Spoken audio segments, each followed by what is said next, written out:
Big blockbuster trade. And it seems as if I lost the bet. You did lose a bet. I did lose a bet. I forgot we had that bet. Yeah, no cap. If you didn't mention anything, I would have never brought it up. No cap. Actually, no, do you have cash on you? It's in my wallet over there. We can take now that we're in the stew, we can pause it. No, you can grab it on the way Okay. out.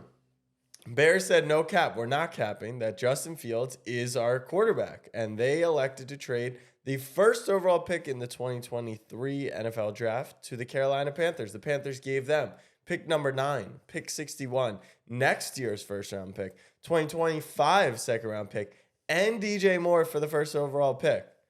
Fleeced? A lot of people on Twitter are saying that the Bears or the Panthers traded for Rudy Gobert with what this package was. And it was funny. The way that Schefter put it out, he wrote pick 9, pick 61, 2024 first, 2025 second. And everyone's like, okay. And then you get to the end of the tweet, and the last bullet point says DJ Moore. And then it's like, whoa. And it feels like everybody kind of assumes the Panthers got fleeced because like that popped up out of nowhere. But DJ Moore is the thing that's putting people over let's the top just warn Bears fans in advance. DJ Moore will not give a shit about your franchise. He will show up, do the bare minimum, and leave probably while he's on the toilet. DJ Moore is no longer welcome on the Snapback Sports Podcast after previously being on and giving us none of his time. So Chicago, you've got a diva on your hands for sure. But in reality, though, what could DJ Moore fetch on the open market today? Because he's going to be a free agent. I guess you've got like AJ Brown was worth a first. Hollywood Brown was worth a first. DJ Poopy Brown, he's probably worth a first. So Hollywood Brown was worth a first or was traded? Was traded for a first. Just talking market value. So maybe more. So maybe they did give up 3 first-round picks to move up to 1.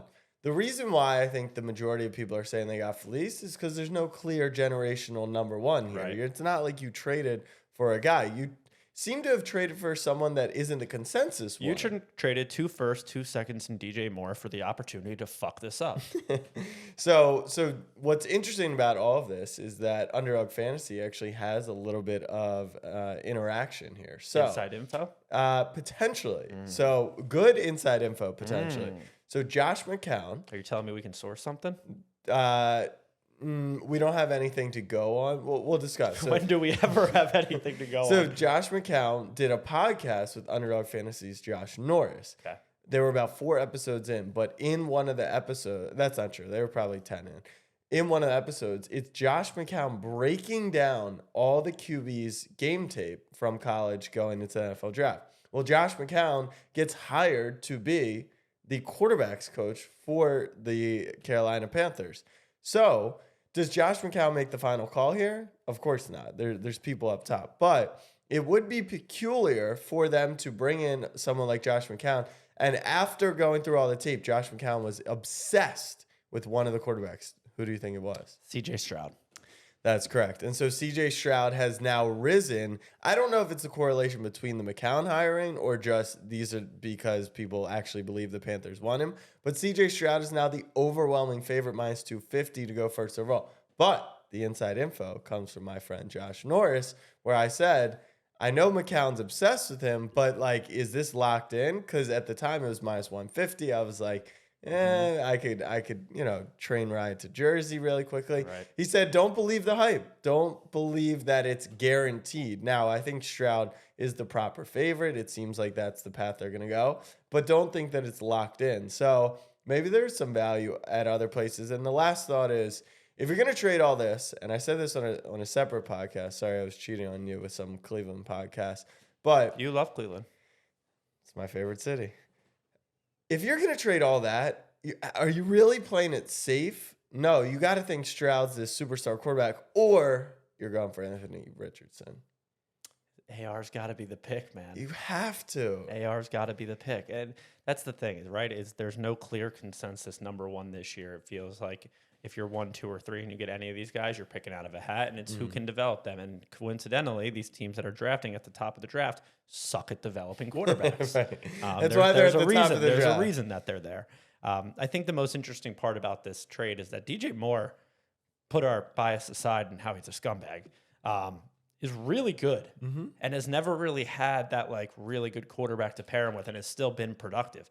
If Justin Fields is taking a Jalen Hurts type leap. If Justin Fields is taking a massive leap and like building off what he did this year, who knows if DJ Moore could be a first round pick? And they essentially got a first round pick for a first round pick like the Eagles did with AJ Brown last year.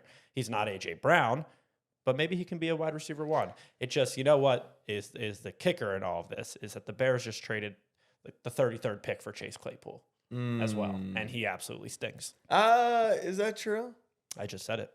Okay, then I guess it's true. Everything you read on the internet or listen to on YouTube seems to be true. So we agree that for now the Bears won the trade. I'm going to go hot take, though. I think they lost the trade. Why? Because I don't think they should have kept Justin Fields. I'm going to continue to hammer that. I'm rooting when you lose for $100 on something, you might as well go down swinging. I'm rooting for the kid. He's on my dynasty team, him and Jalen Hurts. It's a dynamic rushing quarterback duo. Some call it the duo of running backs on the baby goats. But I just think that Fields isn't the long-term answer in Chicago. But now they got the tools. Why, though? Because I just don't see the passing. I don't. Like, everything with Hurts. You didn't see it about... Okay, go on. No, everything with Hurts last year, he wasn't spectacular as he was this year, but it wasn't a disaster. Once again, when your passing prop is 125 passing yards... and Darnell Mooney's your wide receiver 1, and his prop is 33 yards.